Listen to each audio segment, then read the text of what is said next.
Sun God Loki vs Sun God Luffy.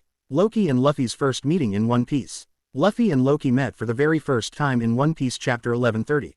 This is a meeting that fans have been anticipating since the Elbaf arc began, but few had imagined it to happen so early.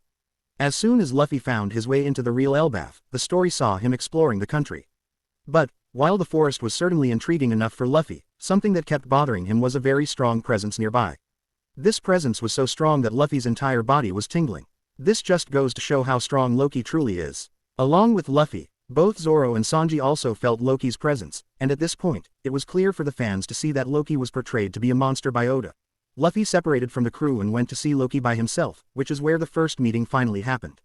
This was a meeting that fans had waited years for, and finally, the Straw Hat Pirate, who is now a Yonko, stood in front of Loki, the disgraced Prince of Elbaf. Finally, fans got a proper look at Loki's character design, and it is safe to say that this has to be one of One Piece's very best that Oda has delivered so far. Loki looks quite like a mixture of Kaido, Doflamingo, and Katakuri, and just the character design itself personifies the strength of the highest tier. Loki looks like an absolute monster, and fans cannot wait to see him in real combat. While Loki will test his strength against Luffy in the previous chapter, Road portrayed himself as the Sun God as well. Now, Loki believes himself to be the Sun God. This leads one to believe that in the culture of the Elbaf giants, there might be a prophecy that the Sun God will eventually come back and calm some sort of disaster by destroying the current world order.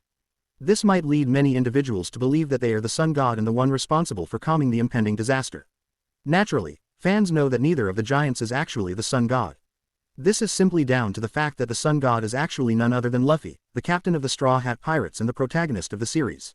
Luffy has the power of the Hito Hito no Mi, model Nika, and he has already liberated many countries, just as the Sun God Nika did in the Tales and Myths. Obviously, there cannot be two Sun Gods, which is why Loki is heavily misinformed and his idea of being the Sun God is certainly not the right one. For him to declare this to Luffy's face, however, is very interesting. If Loki finds out about Luffy being the Sun God, then, there will clearly be a battle between these two. Luffy, of course, does not care about claiming himself as the Sun God. But Loki might take it as a challenge and would want to fight Luffy, especially because Luffy is so strong.